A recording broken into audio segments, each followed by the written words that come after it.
The rain hammered against the windows like 1,000 angry fists as Marcus Holloway stood in the empty apartment, staring at the golden key on the kitchen table. His hands were shaking, and it wasn't from the cold. The note beneath it read in elegant, careful handwriting, "This is worth more than the entire building. Thank you for letting me stay as long as you did." 3 hours ago, he'd thrown an old man into the street.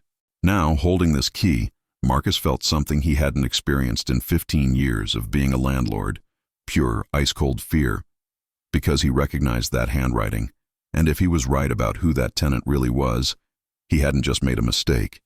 He'd destroyed everything. Let's go back to where it started. Marcus Holloway didn't become heartless overnight. There was a time back when his daughter Emma was still talking to him, when he would have called himself compassionate. That was before the divorce, before his construction company went bankrupt, before he learned that in this city, kindness was just another word for weakness. He'd bought the Hartley building 5 years ago, a beautiful pre-war structure in what used to be the nicest part of downtown, with money he'd borrowed from people you don't say no to. Every month was a war to make the numbers work. Every tenant who paid late was a threat to his survival. He'd learned to turn off the part of himself that cared. When Mrs. Chen cried about her husband's medical bills, he filed the eviction. When the young couple with the newborn begged for one more week, he changed the locks. And when old Mr. Theodore Whitmore, the quiet man in 3B, who'd lived there longer than Marcus had owned the building, came to him yesterday with trembling hands and said he needed just a few more days, Marcus had felt nothing. Nothing except the pressure of his own debts, his own fear. "I've never been late before, Mr. Holloway," Theodore had said, his voice so soft Marcus had to lean in to hear it. 10 years, never once. There was an emergency, a family matter. If you could just... The lease is clear, Mr. Whitmore. Rent is due on the 1st. It's the 8th. I've already filed the papers." The old man's face had gone pale. Marcus noticed for the first time how thin he'd become. How his suit, once perfectly tailored, now hung loose on his frame. Theodore's hands shook as he reached into his coat pocket, and for a moment Marcus thought he was going to pull out the money. Instead, he withdrew a faded photograph. "My granddaughter," Theodore said quietly. "She's sick. The hospital bills. I had to choose between." He stopped, looking at Marcus with eyes that held no anger, only a profound sadness. "You have a daughter too, don't you, Mr. Holloway?" Marcus's jaw tightened. Emma. She'd stopped returning his calls 2 years ago, after he'd missed her college graduation to close a deal. The mention of her was like a knife between his ribs, but he'd learned to ignore that pain too. "This isn't personal, Mr. Whitmore. It's business. You have until tomorrow morning." That was yesterday. This morning Marcus had arrived at 8 a.m. sharp with the sheriff. Theodore Whitmore had been standing in the hallway with a single suitcase, wearing that same threadbare suit. No protest, no tears. He'd simply nodded, handed over his keys, all of them except one, apparently, and walked out into the February rain without an umbrella. Marcus watched him go from the window, an old man shuffling down the street, and felt nothing. Or at least that's what he told himself. The apartment had been pristine. After 10 years, Marcus expected wear and tear, damage he could charge for. Instead, he found floors that gleamed, walls without a scuff mark, windows so clean they were nearly invisible.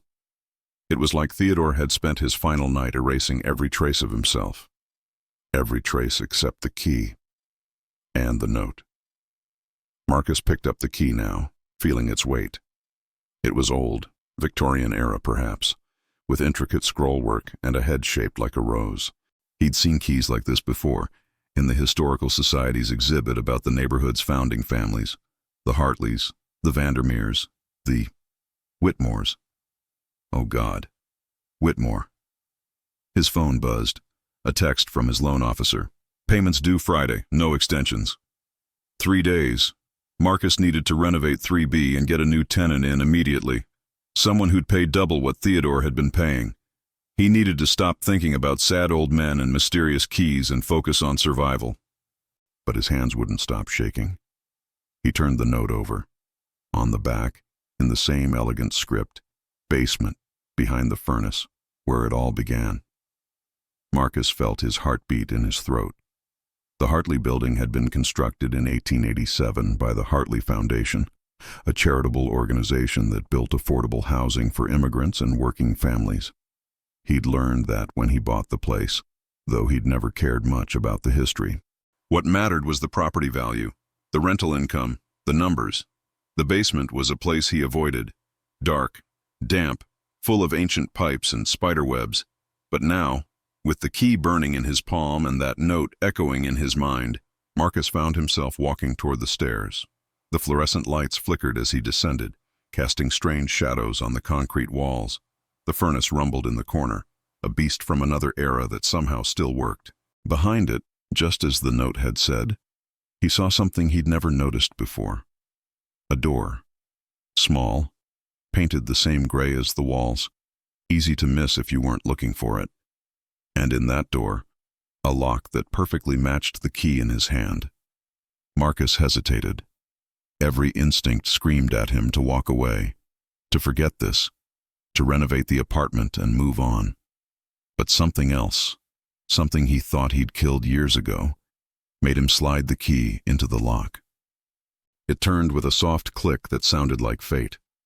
The door swung open to reveal a narrow room, no bigger than a closet. But inside, on a small wooden table, sat a metal box. Not a safe, exactly. More like a time capsule. Marcus's hands trembled as he lifted the lid. Inside were documents, dozens of them. Old deeds, letters, photographs, and on top, a modern envelope with his name on it in Theodore's handwriting. Marcus opened it with fingers that felt numb. "Dear Mr. Holloway," it began, "if you're reading this, then I've been forced to leave, and you found what I left behind. I suppose you deserve to know the truth.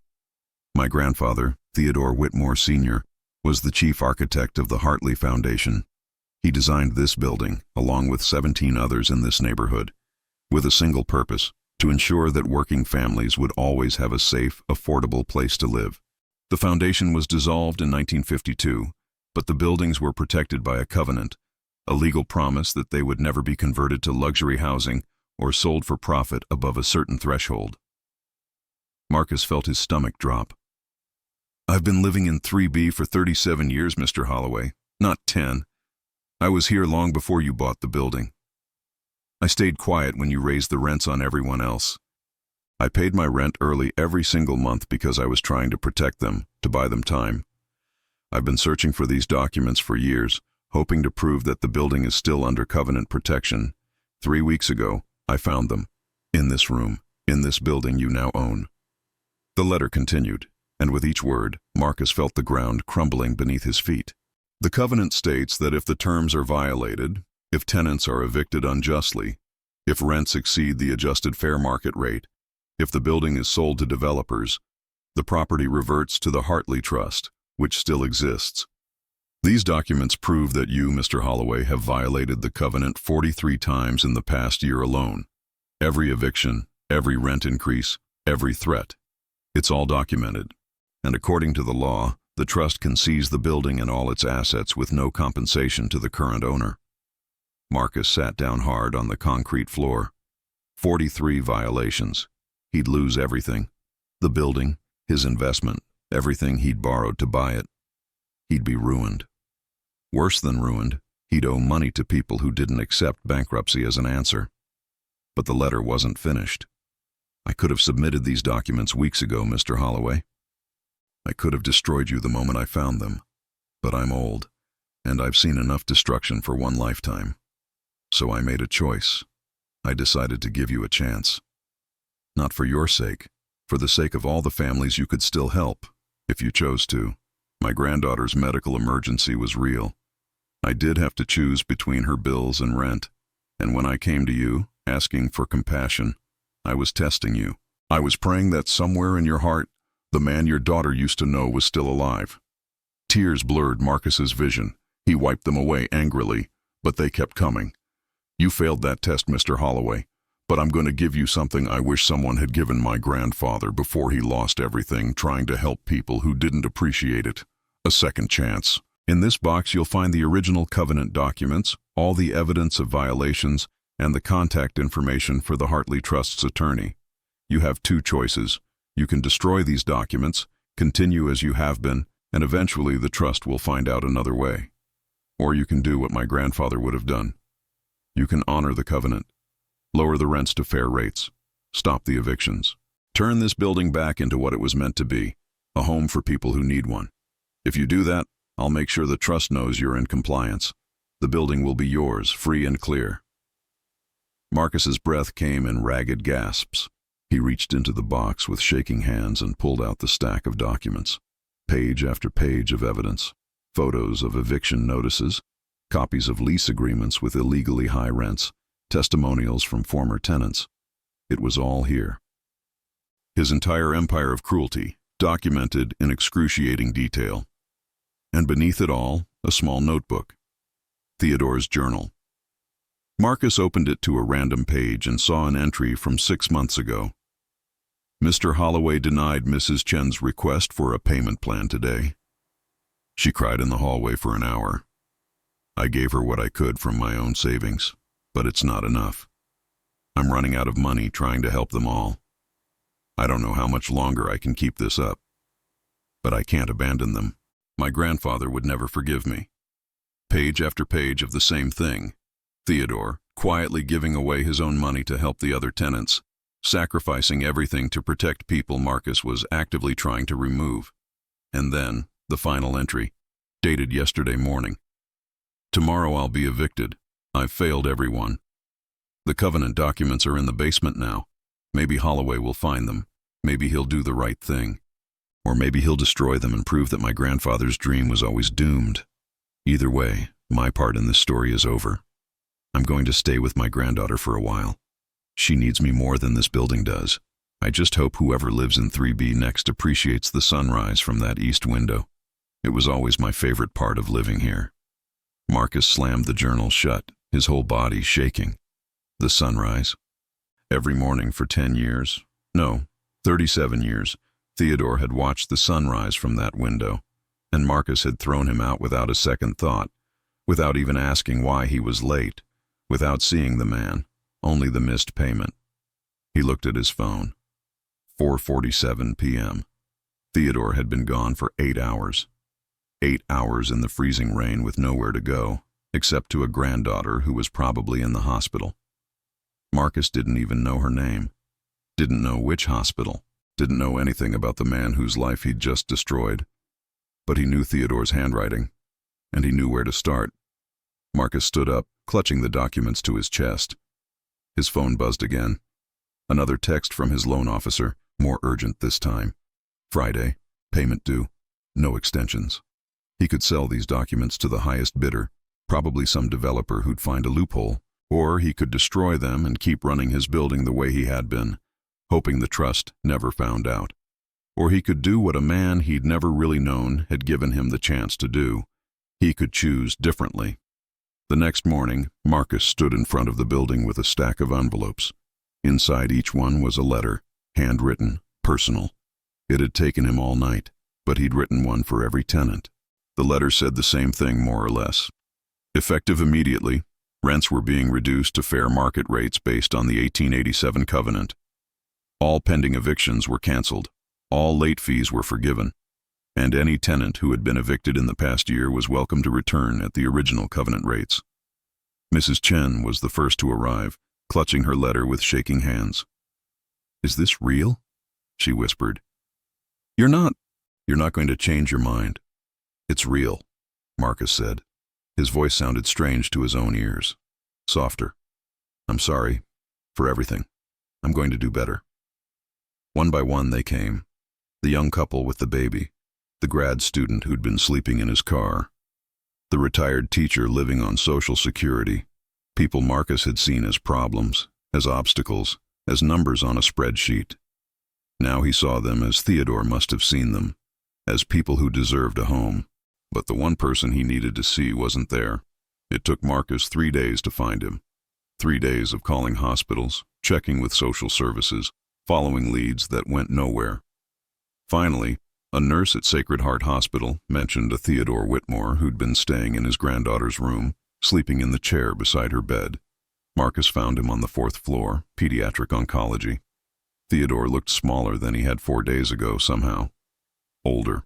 He was asleep in a chair that was clearly not designed for sleeping, his hand resting on the bed where a little girl, maybe 8 years old, with no hair and the palest skin Marcus had ever seen, was also asleep. A nurse touched Marcus's shoulder. "Are you family?" "No," Marcus whispered. I'm his landlord." Her expression hardened. "Then you should leave. That man has been through enough. Please, I just need 5 minutes to apologize."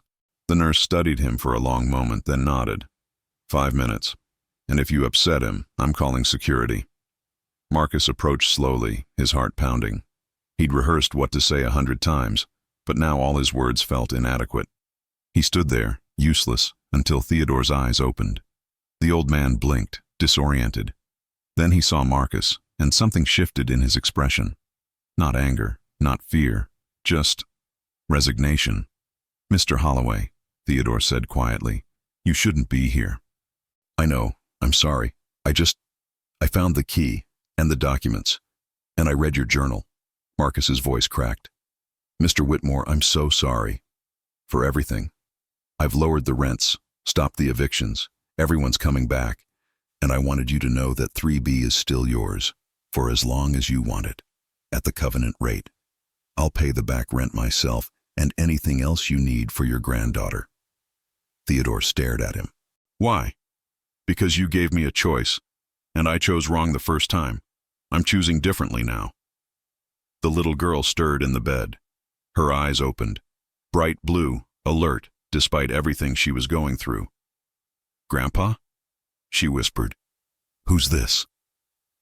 Theodore's face softened completely as he looked at her. "This is Mr. Holloway, sweetheart. He's a friend." "I'm not sure I've earned that," Marcus said, "but I'd like to try."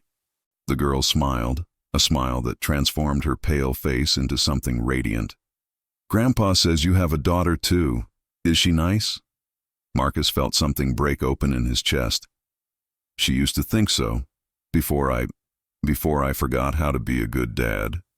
"It's not too late," the girl said with the absolute certainty that only children possess. "It's never too late to say sorry." Over the next 3 weeks, Marcus learned more than he had in the previous 5 years. He learned that Theodore had been an architect too, like his grandfather, but had given it up to care for his wife when she got sick. He learned that the little girl's name was Sophie, and she liked to draw birds even though she'd never seen most of them except in books. He learned that Theodore had been paying for Sophie's experimental treatment out of his own pocket, that her parents had died in a car accident 2 years ago, that the old man had sold everything he owned to keep her alive. And he learned that sometimes the things you think will destroy you are actually the things that save you. The covenant documents that could have ruined Marcus instead became the foundation of something better. He started working with the Hartley Trust, helping them identify other buildings that were supposed to be under covenant protection. He reached out to other landlords, showing them the financial models that proved fair rents could actually be more profitable long-term when you factored in tenant retention and community stability. It wasn't easy. The people he owed money to weren't interested in his redemption arc. But Marcus found investors who were. People who believed that affordable housing could be both ethical and economically viable. Slowly, painfully, he rebuilt. Not an empire this time. Something smaller, more honest. Sophie's treatment was working. The experimental drug was shrinking the tumors. Theodore moved back into 3B, and Marcus insisted on updating it. New floors, fresh paint, modern appliances. "The covenant says affordable," Marcus told him. "It doesn't say shabby." On a Thursday evening in April, Marcus received a text from a number he hadn't heard from in 2 years. "Emma. Dad, can we talk?" They met at a coffee shop near her apartment. She looked so much older than he remembered, so much more confident. Marcus almost didn't recognize the little girl who used to draw pictures of them together. "I heard what you've been doing," Emma said, not quite meeting his eyes. "With the building?" Mrs. Chen's daughter is in my book club. She told me everything. Marcus wrapped his hands around his coffee cup. I'm sorry I missed your graduation and your birthday last year, and that I became someone you couldn't stand to talk to. I'm sorry too, Emma said softly, for giving up on you. You didn't give up on me. I gave you every reason to walk away. They talked for 3 hours. It wasn't a magic fix. There was too much hurt for that, but it was a beginning. Emma agreed to have dinner the following week, then maybe the week after that. Small steps, honest steps. On a warm Sunday in May, Marcus knocked on the door of 3B. Theodore answered with Sophie beside him, holding a drawing she'd made of a cardinal. Mr. Holloway, Sophie beamed. Look, I saw it from the window, the sunrise window. Grandpa was right, it's the best spot in the whole building. I was wondering, Marcus said, pulling an envelope from his pocket. I'm having a little ceremony, officially rededicating the building to the Hartley Covenant. I'd like you both to be there. And Theodore, I was hoping you'd say a few words about your grandfather, about what this building was meant to be. Theodore took the envelope with hands that no longer shook quite as much. Inside was the deed to the building, with an addendum. In recognition of Theodore Whitmore Jr.'s preservation of the Hartley Foundation's legacy, this building is hereby renamed the Whitmore Hartley Residences. The old man's eyes filled with tears. You didn't have to do this. Yes, I did. You gave me a key that opened a lot more than a basement room. You showed me that some things are worth more than money. Worth more than the whole building, actually. Sophie tugged on Marcus's sleeve. My grandpa says that kindness is like a key. It opens doors you didn't even know were locked. Marcus knelt down to her level. Your grandpa is a very smart man. I know, she said seriously. He's the smartest. And you're getting smarter too. That night, standing in the empty apartment that Theodore had left so pristine, Marcus thought about choices. About how one moment can define you, but so can the next one, and the one after that. He thought about the key on the kitchen table, the note that had stopped his heart, the journal entries that had broken it. He thought about Emma, sitting across from him at that coffee shop, giving him another chance. He thought about Sophie, fighting for her life, still believing it was never too late to say sorry. And he thought about Theodore, who could have destroyed him but chose to save him instead. The sunrise from the east window was spectacular, painting the whole room in gold. Marcus stood there watching it, the same way Theodore had for 37 years, and finally understood what the old man had been seeing all along. Not just light, hope. The chance to begin again. His phone buzzed. A text from Theodore. Sophie wants to know if you'd like to come to dinner tonight. She's making spaghetti. Fair warning, her cooking skills match her grandfather's, which is to say we'll probably order pizza. Marcus smiled, typing back. I'd love to, and I'll bring my daughter if that's okay. I think you'd really like her. The reply came instantly. We already do. 3 months later, Marcus stood in front of the city council with blueprints spread across the table. 5 more buildings in the neighborhood qualified for covenant protection. With the Hartley Trust's backing and a coalition of ethical investors, he was going to restore them all. It would take years. It would be hard. But for the first time since his construction company went bankrupt, Marcus felt like he was building something that mattered. Emma was in the audience. So were Theodore and Sophie, who'd been declared cancer-free the week before. So were Mrs. Chen, the young couple with their baby, the grad student, the retired teacher. All the people Marcus had once seen as obstacles. All the people who'd forgiven him when he didn't deserve it. As Marcus presented his plan, he caught Theodore's eye. The old man nodded once, a gesture that said more than words ever could. Marcus reached into his pocket and felt the golden key he'd carried every day since that rainy afternoon in February. He'd tried to give it back, but Theodore insisted he keep it. You opened that door, Marcus, Theodore had said. Now you get to decide what comes through it. What came through was this, a second chance, a community restored, a daughter who called him Dad again, a friendship with a man who'd shown him that the true measure of wealth wasn't what you accumulated, but what you gave away. And every morning, when the sun rose over the east windows of the Whitmore-Hartley residences, Marcus thought about the choice he'd almost made. The documents he could have destroyed, the man he could have remained.